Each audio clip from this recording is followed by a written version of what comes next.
guys, it's Nick here with Team Battering Ram, about to show you off my Evil Eye deck profile. Alright, so here's the deck profile. Running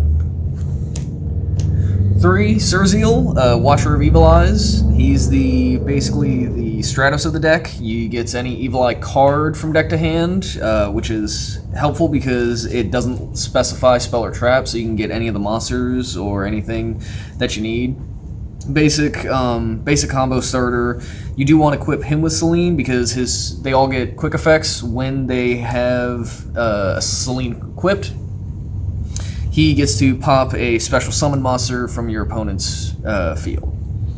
And then running 2 Medusa, Watcher of Evil Eyes. She basically helps with recycling.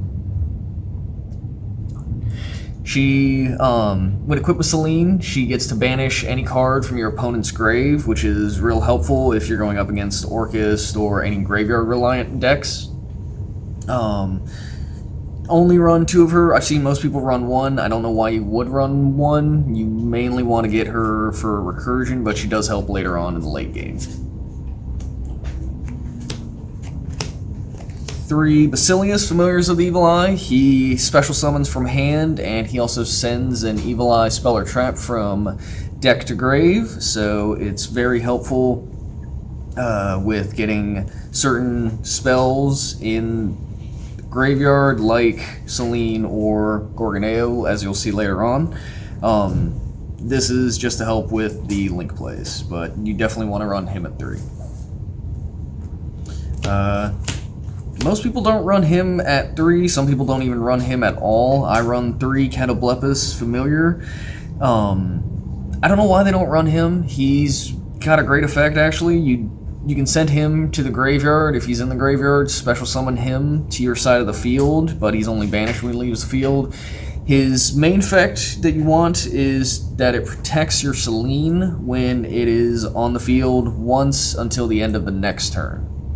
But I definitely run 3 because if you see him in hand, you can discard him for Gorgoneo's effect and just get all your combos started from there. 2 Ash Blossom, kind of self-explanatory.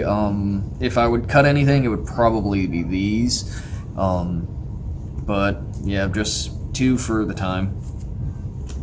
1 Tour Guide, actually. She came off the list to 2, but I'm only running 1 at the moment. I've got the second in the side deck. She just helps with getting either Basilius or Catoblepus to the field and link summoning. It's been pretty helpful so far, actually. When she's good whenever I see her in hand. I don't want to see her in hand always, but if I do open with her, it's not always a bad thing. So just 1 Tour Guide. Onto the spells, 3 Selene. This is basically the big card of the deck. Whenever any of your Evil Eye monsters are equipped with Selene, they get their quick effects, and then if you activate it or another spell or trap that says Evil Eye in the name, they gain 500 attack, and that attack boost is permanent even if Selene leaves the field. And it can't be targeted or destroyed by your opponent's card effects. And yeah, a lot of people don't like that. It does also have a graveyard recycling effect, where if you pay 1,000 and banish an Evil Eye spell or trap from grave, you can get it back to your side of the field. 3 Gorgoneos. It's basically just another Evil Eye of Selene, so you're basically running 6 Selene in this. But it has a great effect where it doesn't have the Selene protection, but it basically becomes Selene while on the field, and it also can use the difference in life points as attack boost for your monster, which is great for 1TKing your opponent, or it's even got a great graveyard effect where it helps with recursion, so getting dead Evil Eye cards out of your hand, which is how I use Catoblepus, is with this. And then 3 Paradolias. Basically, it's any Evil Eye monster from deck to hand. It also does splash damage if you've got an Evil Eye monster on the field. If it's destroyed by card effect, including Surzeals, you can just get any Evil Eye monster back from deck to hand, but definitely run 3 of. 3 Awakening, it's basically a Monster Reborn / basically another tour guide. Special summons from hand or deck, or hand or graveyard, or deck if Selene is on the field. A lot of these have if Selene is on the field effects, but this is just that one. Definitely run 3 because you want to see this as much as possible. 1 Repose. Some people don't run this at all. I do. It does banish for cost, but you do draw a card. I only run it because I do banish a lot more than most other decks, so this definitely helps with getting Evil Eye cards out of the banish pile. But I only run 1 of it at the moment. I've got 2 more in the side deck. I don't know if I would actually bump it up to 2 though. 1 Evil Eye Confrontation, just back row removal, just the MST of the deck or Cosmic Cyclone if Selene is on the field. 1 Upstart Goblin. The life point difference, you pay a ton of life points in this, and you definitely want your life points to be lower than your opponent's, especially to help with OTKs. This is just an extra draw card, so you're just running less cards. Darkwold Dealings. This actually is another draw card, but it's very helpful for getting dead cards out of hand, like, say, Catoblepis or Gorgon if I want it in graveyard. Might bump it up to 2, but right now I'm liking it at 1. Terraforming, self-explanatory, just add a field spell. Running 2 Called by the Graves. Hand traps suck, but this definitely helps. I would probably bump this up to 3 if I had a 3rd one. 1 World Legacy Succession, special summons from graveyard that a link monster points to. I link summon a lot, and I do have a lot of monsters in the grave when I link summon, so this will help with Evil Eye combos. I might bump it up to 2. I'm testing at 1 for the moment, so we will see how this one does. And for the final spells, 2 Mystic Mind Degeneracy. 2 Mystic Mind, kind of self-explanatory. It definitely helps the deck a lot. And then for traps, I'm running 2 Retribution. It basically stops spell or traps if you control an Evil Eye monster, and it can't be negated if you have Selene on the field. So this is very helpful. 1 Mesmerum, it's the Crackdown for Evil Eye cards. I might actually trade this out for an actual Crackdown. I've enjoyed it so far, but it doesn't come up all that often. It is searchable, but I don't really search for it, so I might just change it out for a Crackdown. Not bad though, but definitely only run at 1. And last Evil Eye is Evil Eye Defeat. It's a compulse or a double compulse that can definitely help later in the game, or even early on for OTKing your opponent as well. But only run 1 at the moment. And then 2 Solemn Strikes. Paying life points is really nothing, just for another no in the deck. And then last is Metaverse for either Pareidolia or Mystic Mind.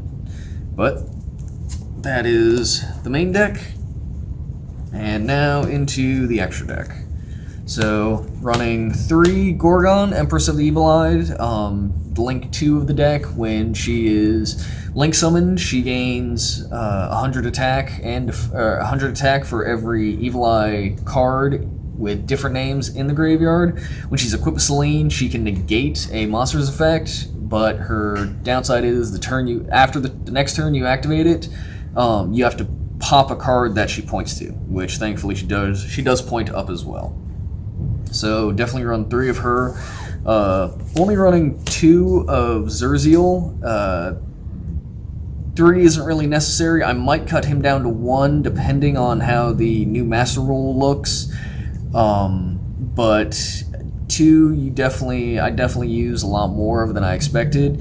He's just basically, if he's If he is link summoned using a monster with 2600 attack, he can attack twice. And if he's equipped with Selene, he can pop a card, but his next... His Selene effect is it pops a card, and it can also basically negate a monster effect after that one is added. But only run 2 of him. One Wee Witch's Apprentice, she's just good dark link monster, also helps with getting over Secret Village, which can definitely cripple this deck. One Beat Cop, just to protect Selene on the field, or another if anything, but easy link too. Cherubini, just for just to put in the actual extra deck. I didn't really need just to fill up space, basically. I would trade this out for probably the third Zerziel if I was running it. And then Nightmare Phoenix, Nightmare Unicorn. These just help. This helps with back row, and this helps with monsters that I can't pop with any of my other monsters. But yeah, these are best nightmares. You don't really need Cerberus, but you can run him if you want. One Trisbania. I don't really see this all that often in the deck, but he's just kind of there, just so I know he's there. And then one Crusadia Avermax. I don't make him often, but when I do, he definitely helps win games. And then don't run a lot, but Xyz, Greenosaurus, 2 level 3s. I didn't want to run a Dante because that was just too obvious, and I didn't know what other level 3s, so I actually got this from my buddy Matt. He's also part of Team Battering Ram. He just decided, there you go, so threw this in here. Don't make it all that often. If I do, it's kind of useful, but like I said, I won't make it all that often. It's very, very last game if I do. One Dark Rebellion Xyz Dragon, just another filler for the extra deck. Don't really use him, but if I do, it's very rare. And this one I do use Abyss Dweller. Kind of self-explanatory, just stop your opponent from using graveyard effects. I would probably trade out the Greenosaurus for another Abyss Dweller though. But that's the whole Eagle Eye deck right there.